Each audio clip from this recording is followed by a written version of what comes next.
Join us and discover beautiful beaches, rugged landscapes, pretty towns, desolate mountain ranges that sweep down to stunning lakes, unique architecture, history and folklore, no shamrocks, no shillelaghs, and definitely no shenanigans, just naked Ireland. Today we're going to take a walk down Dublin's iconic O'Connell Street.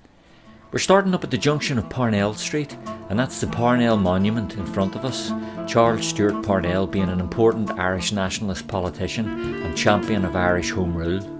That's just one of the many important monuments that adorn the street. We're going to walk just short of O'Connell Bridge at the River Liffey, and you can see the enormous spire in the distance. We'll talk a bit about how this street is developed architecturally as we go. And you can see there are still gaping holes in the street's architecture.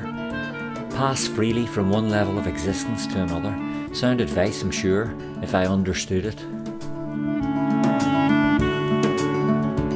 The street is 600 metres long and 46 metres wide. Nowadays it's only buses and delivery vans that tend to use the street, but I remember, and it's not so very long ago, that this was a major traffic artery through Dublin, and in fact you would arrive in this street if you were coming down from Belfast.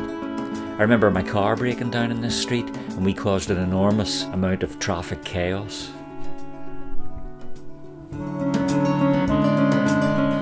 This is the Gresham Hotel, which opened in 1817 in two adjoining townhouses.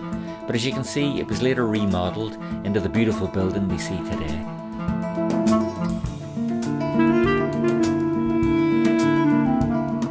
The street in its current layout was originally called Sackville Street and was developed in 1757 from the previous Drogheda Street, a street only a third the width of this street.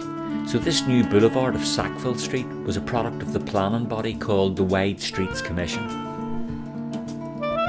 Just a reminder now to please like and subscribe to the video if you find it informative. I'd really appreciate that as it helps build the profile of the channel, thereby supporting new videos.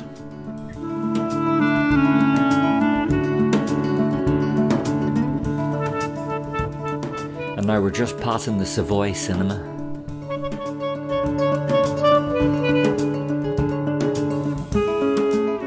This is one of the places where you can get your hop-on, hop-off tourist buses. I'm sure that'll be of interest to some visitors to the city. It's quite a good way actually to get around the city's attractions fast if you've limited time. The street suffered quite badly, particularly during the 1960s and 70s from poor planning decisions, leading to some of the last Victorian and 1920s buildings being destroyed to make way for new builds. Some of the offices and fast food outlets that now exist here do so as a result of the loss of several important heritage buildings. So we get a mix of some very high quality buildings and some very ordinary places with the kind of shops and fast food outlets that you might expect in a major city street. And another look at the spire. The spire we see here, Dublin's tallest sculpture, occupies the site where Nelson's pillar originally stood. It was destroyed in an Irish Republican bomb in 1966. So while the removal of outdated memorials is a subject very much in the news today, you can see that this revisionist thinking was happening in Dublin quite some time ago. We haven't chosen a particularly nice day for our tour, as you can see. The street began to unofficially take on the name of O'Connell Street after Daniel O'Connell, otherwise known as the Liberator, who furthered the cause of Catholic emancipation in the 19th century. There were, however, considerable objections to the new name by many of the rich occupants of the street in the latter part of the 19th century, so that it wasn't until 1924, after partial Irish independence was achieved, that the name was officially changed. In June 2003, a new phase of work on the street commenced, leading to the improved street we see today. This plan included wider pedestrian areas, reduction of traffic and planting of trees. On the right of the street you can see the portico of the GPO, perhaps the most iconic building in the street. I'll not say too much about it since I've already dedicated a film to it, which you can check out if you're interested.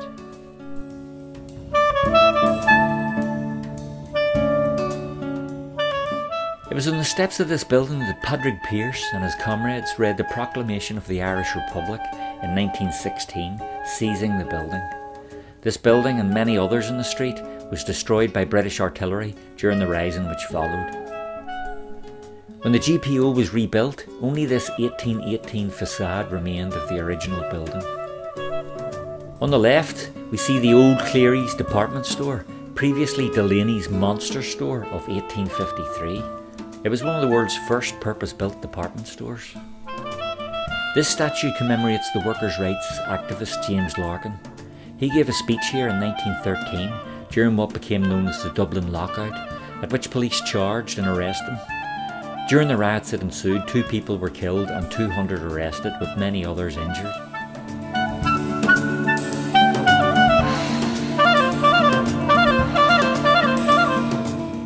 There's a better shot of Cleary's. It closed, alas, in 2015.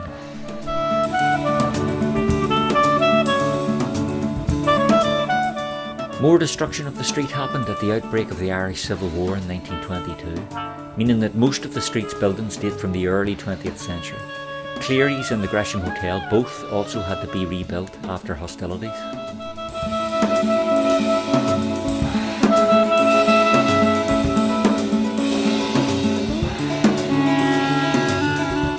As we head south down the street, we can see the Lewis tram crossing along Abbey Street.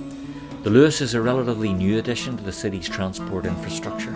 I'll be making a separate video about that soon, so look out for that.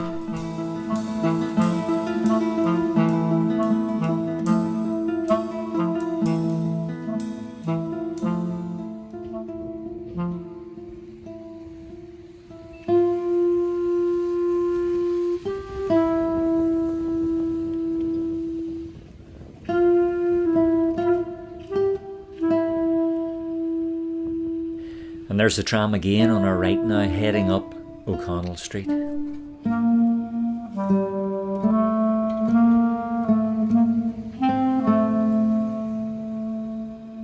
It might be a terrible day, but the light this morning is really beautiful, particularly as we're heading southwards, and you can just see the monument of Daniel O'Connell now silhouetted against the sky.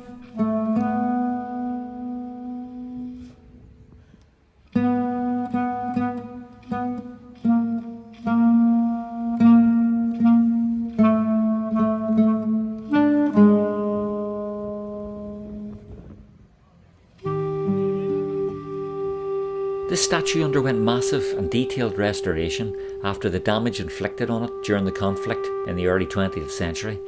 It was unveiled to the public in 1882 in commemoration of Daniel O'Connell, who, as I mentioned, is considered the father of Catholic emancipation. On that same occasion, the bridge up ahead, previously Carlisle Bridge, was renamed O'Connell Bridge. Thanks for watching, and please like and subscribe if the film has been informative, and I'll see you in the next Naked Ireland video.